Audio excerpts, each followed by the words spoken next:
Hi, my name is Bob Rogers. I'm the Director of Media Relations and spokesman for the Battleship, for the Pacific Battleship Center. And we're here on the USS Iowa in glorious Southern California. Can you give us a brief history lesson of what role the USS Iowa has played? The USS Iowa has been in service 3 different times. It dates back to 1943 and played quite a role in 1943. She was the battleship that President Roosevelt used to go to a summit meeting and meet with Stalin and Churchill and Chiang Kai-shek. Then it went out to the Pacific, and it participated in every major battle in the Pacific except one, because it was damaged in a typhoon and had to go back and have some repairs. But at the end of the war, the Iowa was the flagship of Admiral Halsey, and it was the flagship at the surrender. And there's an interesting bit of trivia associated with that, and that's that the surrender was supposed to be signed on this ship. But since President Truman was from Missouri, he decided that he wanted to have it signed on the Missouri. Now, this trivia is extended a little bit to the point that this ship, because President Roosevelt used it and had just been in the yards to be repaired because of the typhoon damage, had all the latest and more extensive communications equipment than the Missouri. So when the surrender event took place, this ship was anchored about a half-mile away. Missouri broadcast to Iowa, and Iowa broadcast to the rest of the world. And then she was brought out in Korea for during the Korean War, and she actually fired more projectiles, big projectiles, 16 inches, in Korea than she did in World War II. I mean, she fired a lot, but in Korea she really did fire a lot. Then when that war was over, she was retired and laid up and held as a mobilization asset in case she would be called back. And then in the 80s, she was called back to service. She was outfitted, in addition to her big guns, with missiles, Harpoon missiles, Tomahawk missiles, and other modern types of fire control systems, plus modern electronics.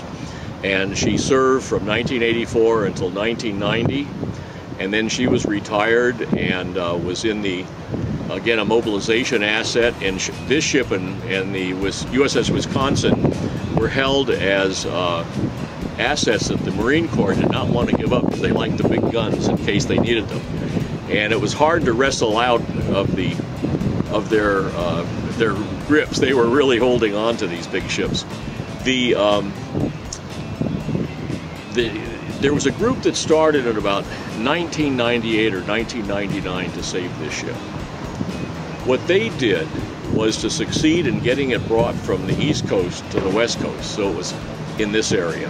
And there was another group in Stockton that I was involved with that obtained a law pass through Congress to make the ship finally available for donation to a museum. And then the third group is Robert Kent and Jonathan's group, and these guys hit the home run at the end. They got the ship, which is wonderful. And so there's these 3 steps along the way, and each group kind of advanced it towards becoming a museum. And today she is in sunny Southern California. She will be open to the public in July. She's a treasure of history and technology and science, and she's a platform for teaching all of those subjects. Plus, she's a repository of technology and culture and even commerce, as a matter of fact, because that was one of her functions in the 80s, was to protect commerce on the high seas. And what are your thoughts about having the video games be part of this museum? I think it's wonderful. I think that video games are very new to our society, and I think this is a wonderful activity. Gamers have been around for a long time. I have friends and children that are gamers, and I can remember in the 90s serious gamers, which was a long time ago now. I hate to say this, but I think it's wonderful. And this ship is a historical ship. It's one of the crown jewels of the Navy's historic ships. It's one of the most mightiest and powerful battleships ever made. But it also now, in its new mission, is to be a museum, an educational platform, and a community asset for activities such as gaming. And I think this would work very well. There's plenty of room on here. So I think this is a very interesting approach. I hadn't thought of it in the past, and I wrote one of the applications for the ship. But that was in 2005, and things have advanced a little since then. So I'm trying to modernize. So in my Mr. Rogers neighborhood, I think it's a good idea.